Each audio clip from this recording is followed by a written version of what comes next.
Folks, week 1 of college football is finally upon us. Yeah, we had week 0 last week. You had Iowa State getting that win over Kansas State and Dublin, Ireland. That was a heck of a game.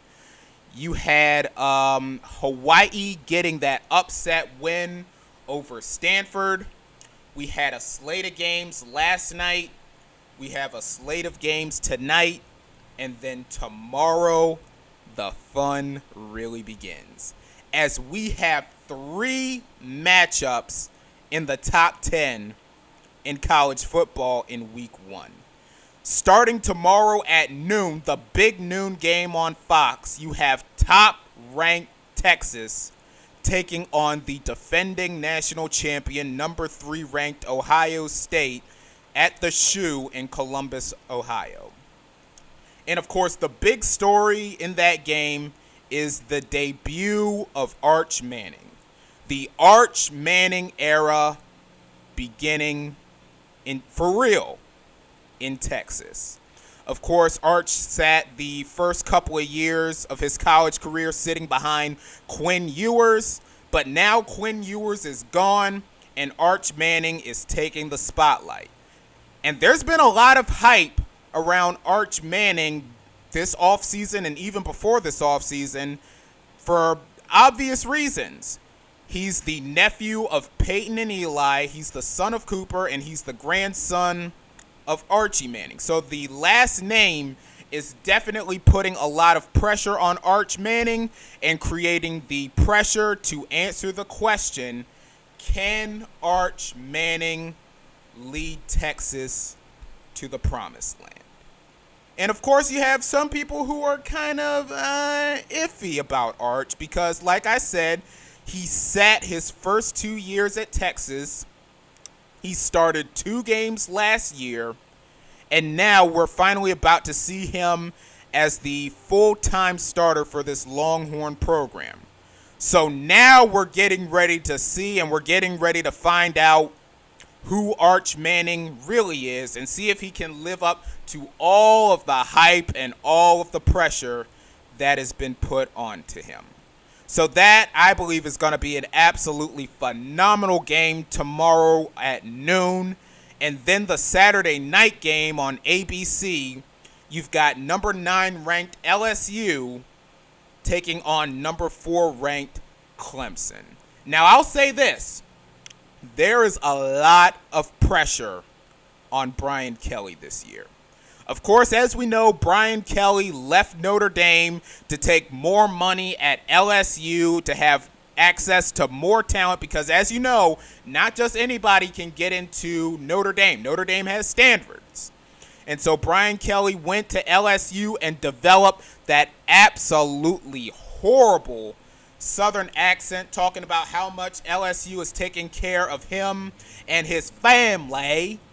But so far, Brian Kelly has not taken care of the LSU family because LSU has failed to reach the college football playoff in Brian Kelly's tenure. And along with that, the LSU has not won a season opener under Brian Kelly. So that's definitely something to watch there. There is a lot of pressure on Kelly. And I'll say this, if Kelly does not lead LSU to the college football playoff this year, those people in Baton Rouge are going to run his behind out of town.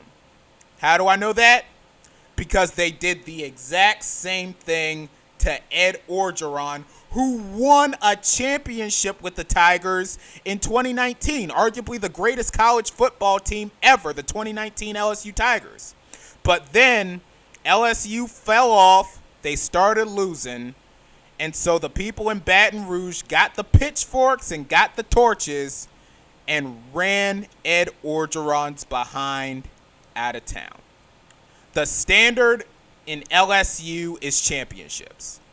Nick Saban won a championship. Ed Orgeron, as I just mentioned, won a championship.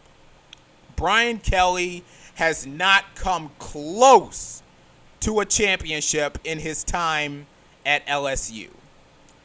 And listen, they're putting a lot of pressure on this game too, probably not just because of the fact that they haven't won a season opener under Kelly, but because of the real Death Valley matchup, LSU and Clemson. Personally, I think the real Death Valley is Clemson, but anyway. And on the Clemson side of things, Clemson, of course, I believe the best team in the ACC by default. Of course, Clemson, I think Clemson is going to be a serious title contender this year as far as the college football is concerned. And this is going to be a really good quarterback matchup between Grant Nussmeier of LSU and Cade Klubnik in Clemson, both of who I believe is going to be in the Heisman conversation. So that's going to be a really good matchup. And then on Sunday night, you've got the number 6 ranked Notre Dame Fighting Irish, my Notre Dame Fighting Irish, against the number 10 ranked Miami Hurricanes. And I'll say this too. Mario Cristobal, there has to be a lot of pressure on Mario Cristobal this year. Mario Cristobal has done nothing at Miami since he arrived there, ditching Oregon. And listen, this year he does not have Cam Ward to bail him out. And when I think of Cristobal and when I think of Miami, the memory is constantly burned into my brain of that Georgia Tech game where all Miami had to do was kneel the clock out and end the game because Georgia Tech was out of timeouts. They couldn't stop the clock any further, but Miami kept running the ball until they fumbled. Georgia Tech scored. Georgia Tech won. So there's pressure on Cristobal this year to, number 1, make it to the ACC championship game, and number 2, make the college football playoff. And Notre Dame, I think Notre Dame is going to be in the mix for the championship again this year.